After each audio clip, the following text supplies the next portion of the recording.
শাহবাগ তৈরি হয়েছে শুধুমাত্র জামাত ইসলামকে নিধন করার জন্য। কই, তখন তো অনেকেই কথা বলে নাই। জনগণ প্রত্যাশা করে যে আওয়ামী লীগকে নির্বাচনেও যেমন আসতে দেওয়া উচিত নয়, তেমনি ভাবে বাংলাদেশের রাজনীতিতেও তাদেরকে আসতে দেওয়া উচিত নয়। আমি মনে করি ডাক্তার শফিকুর রহমান সাহেব, জামাতের যে আমির, উনি একজন সজ্জন রাজনীতিবিদ, দেশপ্রেমিক এবং উনি একজন আদর্শবাদী নেতা এবং জনমানুষের কাছে ইতিমধ্যেই আলোচিত ব্যক্তিত্ব। তিনি তার কর্মের মাধ্যমে তিনি জনগণের কাছে পৌঁছে যাচ্ছেন।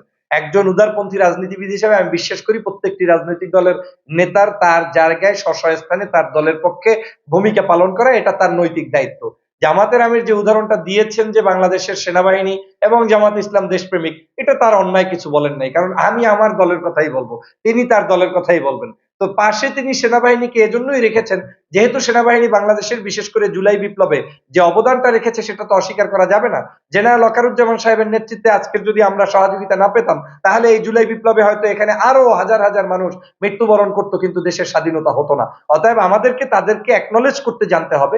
পাশাপাশি তিনি বুঝাতে চেয়েছেন যে জামাত ইসলাম তার যে দল, এই দলটাও বাংলাদেশের একটি দেশপ্রেমিক এবং দেশের স্বাধীনতা সার্বভৌমত্বের অতন্ত্র প্রহরী। আর এটা বললে দোষের বাকি আছে? আমি তো চোখে নিজেও দেখেছি যে তাদের দলের বহু নেতাকর্মী দেশের জন্য জীবন দিয়েছে, শহীদ হয়েছে, মৃত্যুবরণ করেছে। শাহবাগ তৈরি হয়েছে শুধুমাত্র জামাত ইসলামকে নিধন করার জন্য। কই, তখন তো অনেকেই কথা বলে নাই। অতএব আজকে তাদের এ ধরনের একটি ভালো পরিবেশ দেখে কেউ যদি বিষোদ্গার করে, আমি মনে করি সেটা এক ধরনের দলীয় এবং সংকীর্ণ মানসিকতা ছাড়া আর কিছু নয়। দীর্ঘ প্রায় 15 বছর পর্যন্ত, 16 বছর, এই 16 বছর পর্যন্ত শেখ হাসিনা অবৈধভাবে ক্ষমতায় ছিল এবং বাংলাদেশের একদম সকল জনগণ, শিশু থেকে শুরু করে জাপানের রাষ্ট্রদূত পর্যন্ত জানে যে দেশে সুষ্ঠু কোনো ভোট হয় নাই।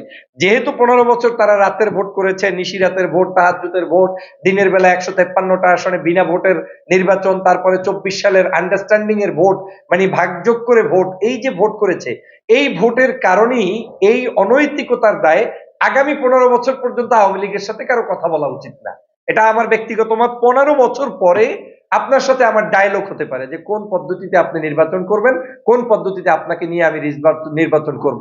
এখন রাজনৈতিক দলগুলো মন্তব্য পেশ করতে পারে, যেমন বিএনপি পেশ করছে, জামাত পেশ করছে, তাদের কূটনৈতিক ভাষায় তারা অনেক কিছু বর্ণনা করতে পারে, কিন্তু জনগণ প্রত্যাশা করে যে আওয়ামী লীগকে নির্বাচনেও যেমন আসতে দেওয়া উচিত নয়, তেমনি ভাবে বাংলাদেশের রাজনীতিতেও তাদেরকে আসতে দেওয়া উচিত নয়। এর অন্যতম কারণ হচ্ছে, যদি তারা অন্তত এই জুলাই বিপ্লবের সময় মানুষগুলোকে খুন না করত, গুম না করত, হত্যা না করত, তাহলেও মানুষ হয়তো ভিন্নভাবে তাদের দিকে তাকাতে পারতো। কিন্তু যেহেতু এই অন্যায় করেছে, অতএব তাদের কাছে বাংলাদেশের জনগণের কোনো প্রাপ্তি নেই, জনগণ তাদেরকে প্রত্যাখ্যান করছে।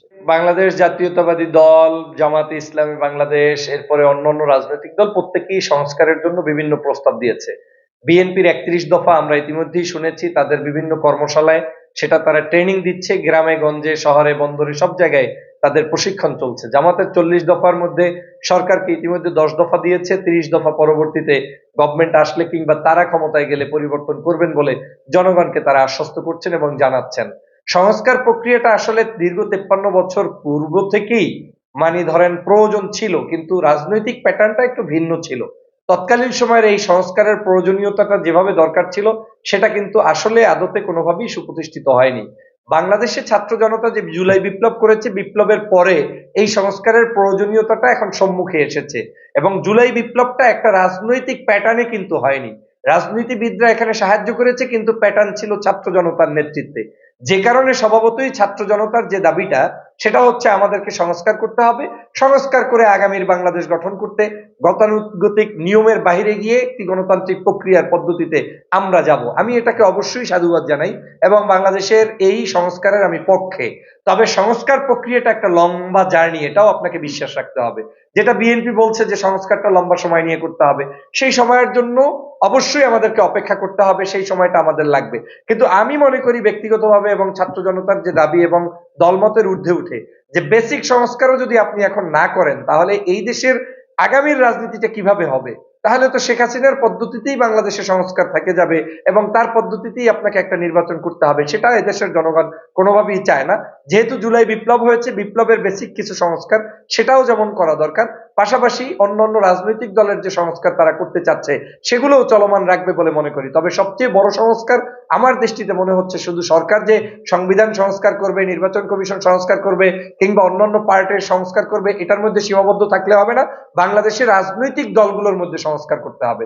যেমন আপনার বিএনপি একটা বড় দল, জামাত একটা বড় দল, তাদের 300 আসনে কারা প্রার্থী হবে, তাদের একেবারে শ্বেতপত্র প্রকাশ করতে হবে, জনগণের কাছে জানাতে হবে যে তাদের মধ্যে আপনার ইয়াং জেনারেশন কত পার্সেন্ট আছে, 40%, 40 বছরের নিচে কয়জন প্রার্থী আছে, শিক্ষিত কতজন প্রার্থী আছে। এগুলো যখন তারা করে জনগণের সামনে দেখাতে পারবে, তখন জনগণও আসলে আশান্বিত হবে এবং তারা এটাকে ভালোভাবে দেখবে। বাংলাদেশের ছাত্র জনতার যে নতুন রাজনৈতিক দল, এই নতুন রাজনৈতিক দলটা কিভাবে আসছে, কিভাবে আসবে, বাংলাদেশের যে কোনো ব্যক্তি রাজনীতি করতে পারে। আমাদের একটা ভয়ের কারণ হচ্ছে স্বৈরাচারী মানসিকতা থাকলেই আমরা কাউকে ভয় পাই। ভয়ের তো কিছু নাই, আমাকে যে জনগণ সাপোর্ট করবে তারা আমার আদর্শের বিএনপি করলে বিএনপি কে ভোট দিবে, জামাত করলে জামাতকে ভোট দিবে। এই দুই মতের ঊর্ধ্বে উঠে যদি আরো ভালো কাউকে পায় তাহলে তাদেরকে সমর্থন করবে। আমি মনে করি ছাত্র জনতার দল হওয়াটা, এটাকে সাধুবাদ জানানো দরকার, ওয়েলকাম জানানো দরকার। তবে অবশ্যই এই ছাত্র জনতার দলটা যারা করবেন তাদেরকেও এটা মাথায় রাখতে হবে যে দীর্ঘ 16 বছর আন্দোলন সংগ্রামে নেতৃত্ব দিয়েছে কিন্তু এই বড় বড় রাজনৈতিক দল। হঠাৎ করে তাদেরকে আপনি বিতর্কিত করে গিয়ে জনগণের কাছে আপনি খুব একটা ভালো সাজতে চাবেন, জনগণ কিন্তু খুব চতুর, তারা কিন্তু আপনাকে সহজেই মেনে নিবে না, অ্যাকসেপ্ট করবে না। সেক্ষেত্রে আপনাকে অনেক বিচক্ষণতার পরিচয় দিয়ে সামনের পথ পাড়ি দিতে হবে এবং এদেরকে আপনি যতটা না সমালোচনা করবেন তার চেয়ে আপনার কার্যক্রম জনগণের কাছে বেশি উপস্থাপন করার মধ্য দিয়ে, সৎ চিন্তার মধ্য দিয়ে আগামীর বাংলাদেশ গড়তে হবে বলে আমি মনে করি।